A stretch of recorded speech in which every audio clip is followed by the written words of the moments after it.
Os 27 ministros das Relações Exteriores da União Europeia se reuniram hoje em Bruxelas.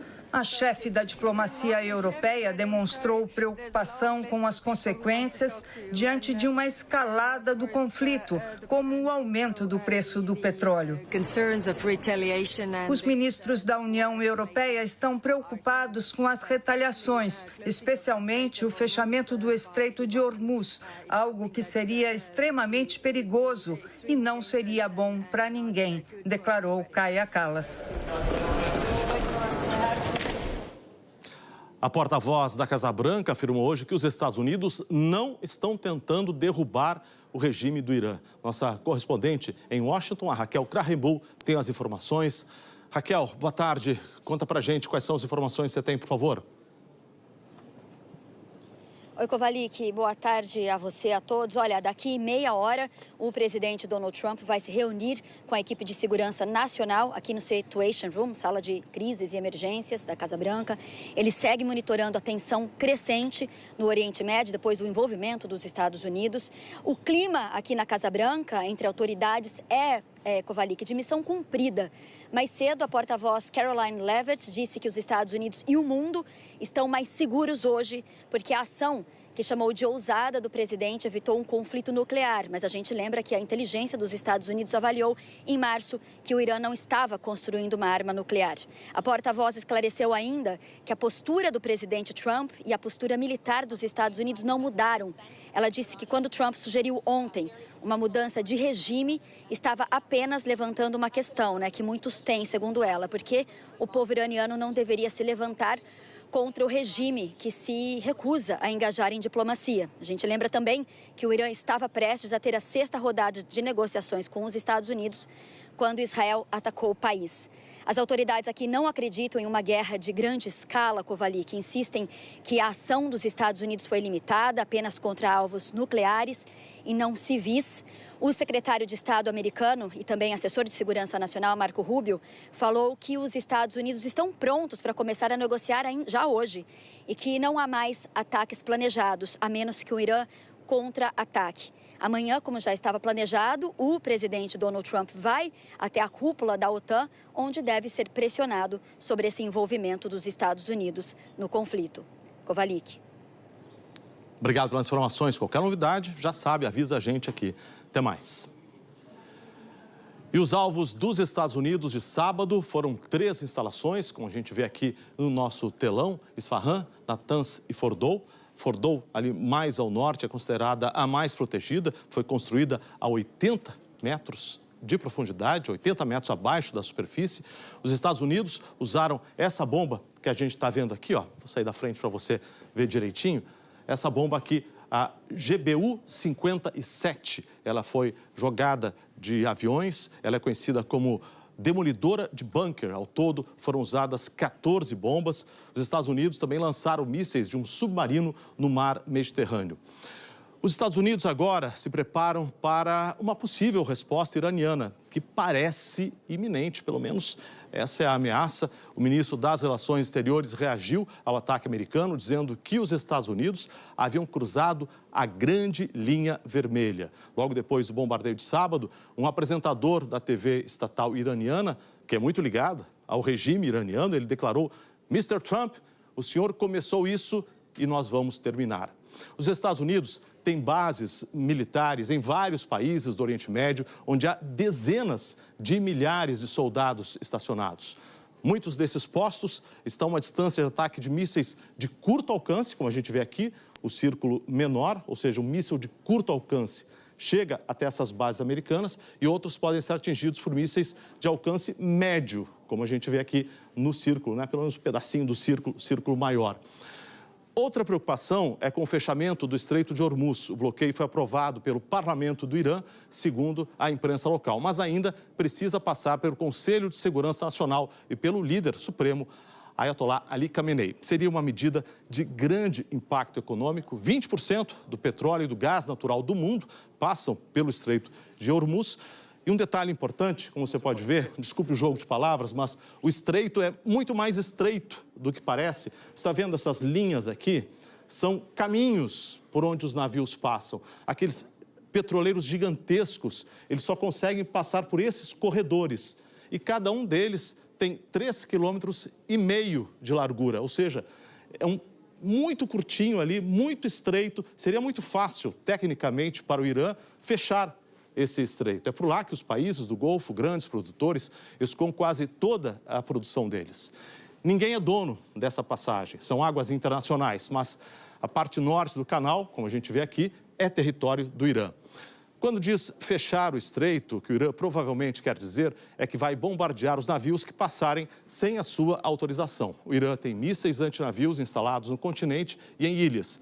Tem também bases de drones e uma frota de barcos rápidos capazes de interceptar esses navios, além de minas navais no fundo do mar e na superfície da água. Mais cedo, o preço do petróleo atingiu o maior nível em 5 meses, mas à medida que o transporte de navios continuou na região, os sinais se inverteram. Agora está estável, com o barril negociado a $77. Importante rota marítima para o escoamento de petróleo e derivados é pelo Estreito de Hormuz, que passa cerca de 1/5 do fornecimento global do produto. Todos os dias são escoados 21 milhões de barris. 1/3 do gás natural liquefeito também passa por ali. A possibilidade de o Irã bloquear o estreito gerou incertezas no mercado financeiro. A decisão traria grandes impactos para o comércio internacional. O preço do barril já subiu desde o início dos conflitos. Aqui no Brasil, especialistas analisam os riscos de interrupções no fornecimento de petróleo e lembram que o país também é exportador. Se de fato o petróleo disparar, vai ser um transtorno para todo mundo, o Banco Central vai ter que atuar para tentar controlar as expectativas de inflação. Tem uma espécie de defesa natural contra crises desse tipo. Por quê? Porque o Brasil produz muito petróleo. É verdade que o Brasil importa muito também de derivados, a gasolina pronta, o diesel pronto para o consumo de veículos. Mas, ao mesmo tempo, a gente tem uma exportação de petróleo bruto bastante importante. Já na Europa, a gente tem uma situação bem mais complicada. Já não pode contar com a energia russa, de um lado, e depende muito do petróleo do Oriente Médio. As bolsas europeias, em particular o CAC francês, que é o índice da bolsa parisiense, sofreu bastante no início dessa segunda-feira. Num relatório, o Goldman Sachs afirmou que o barril do petróleo tipo Brent poderia atingir o pico de $110 se o fluxo pelo estreito fosse reduzido pela metade por um mês e permanecesse em queda de 10% pelos 11 meses seguintes. Além do próprio Irã, Arábia Saudita, Emirados Árabes Unidos, Kuwait e Iraque também escoam a produção pelo estreito. A China depende justamente dessas importações e teria que buscar novos mercados. Agora, segundo especialistas, os investidores estão reavaliando o cenário. A surpresa é que os mercados estão bem comportados, né? Entre 2010 e 2014, há mais de 10 anos atrás, o petróleo estava $100 o barril. Então, hoje está num patamar relativamente baixo. Tudo isso pode evoluir muito rápido, porque essa crise pode escalar. Do ponto de vista do petróleo, nós estamos numa situação confortável, né? Essa é a leitura do momento dos mercados hoje. Pois é, confortável é a palavra. Eu estou vendo aqui agora o petróleo tipo Brent, que é o que o Brasil produz, está com leve alta, 0,31%, que significa estabilidade. E um dos motivos foi exatamente esse que a gente viu aqui na reportagem. A leitura do mercado neste momento é que seria muito difícil politicamente para o Irã fechar o Estreito de Hormuz. Por quê? Aqui, bem aqui nesse cantinho, vou baixar um pouquinho para mostrar para você, fica o maior campo de petróleo do mundo, na Arábia Saudita. Tem também os outros países que exportam petróleo ali, principalmente para a Ásia, para a China, para a Coreia do Sul, para a Índia. Ou seja, se fechar o estreito, o Irã vai envolver nessa questão países que hoje ou são neutros no conflito ou têm até certa simpatia ao Irã. O que os investidores estão dizendo é que o Irã tem mais a perder fechando o Estreito de Hormuz do que a ganhar. E isso respinga na gente aqui. Nilson Clava está chegando para nos falar sobre isso. Muitas incertezas. No momento está tudo tranquilo, tudo pode mudar. Né? Tudo pode mudar. Tudo pode mudar. Está tranquilo por enquanto. Mas isso tem impacto direto na nossa vida aqui no Brasil, né? Tem, sem dúvida. Kovalik, boa tarde. Boa tarde antes de tudo a você. Boa tarde a todos que nos acompanham ao vivo aqui no Jornal Hoje. Pode impactar Sim, porque se houver um impacto no preço do barril do petróleo, se ele ficar elevado e por um período considerável de tempo, isso vai significar que os derivados de petróleo, por exemplo, a gasolina, também vão encarecer. E aí, se houver o aumento do preço da gasolina, por exemplo, aqui no Brasil, isso impacta o quê? Impacta frete, vai impactar, consequentemente, a inflação, os preços e vai dificultar a vida do Banco Central, que hoje já é difícil, para reduzir a taxa de juros. O que a gente tem visto é o Banco Central subindo a taxa de juros, agora no patamar altíssimo de 15% e dizendo, olha, vai ter que ficar por esse patamar por um período mais longo de tempo para tentar controlar a inflação. Então, se o cenário já está muito desafiador agora, se houver uma explosão do preço do petróleo, consequentemente da gasolina, o impacto na inflação, isso vai impactar consequentemente também a taxa de juros.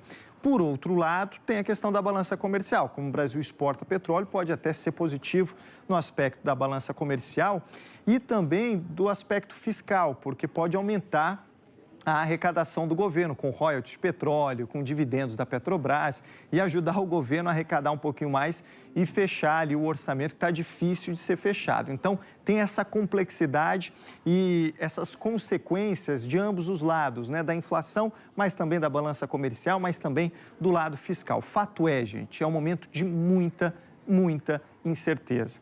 Então, até aqui, a gente estava tendo petróleo caminhando por um caminho. Qual era o caminho? Você tem a guerra tarifária de Donald Trump. O preço estava... Donald Trump, exatamente, criando uma imprevisibilidade enorme. A expectativa do mundo era o quê? Da desaceleração da economia. Com tarifas mais altas, a economia mundial, global, iria desacelerar. Com essa desaceleração da economia, você também baixa o preço do petróleo. Então, estava em queda, estava ali naquele patamar, $65.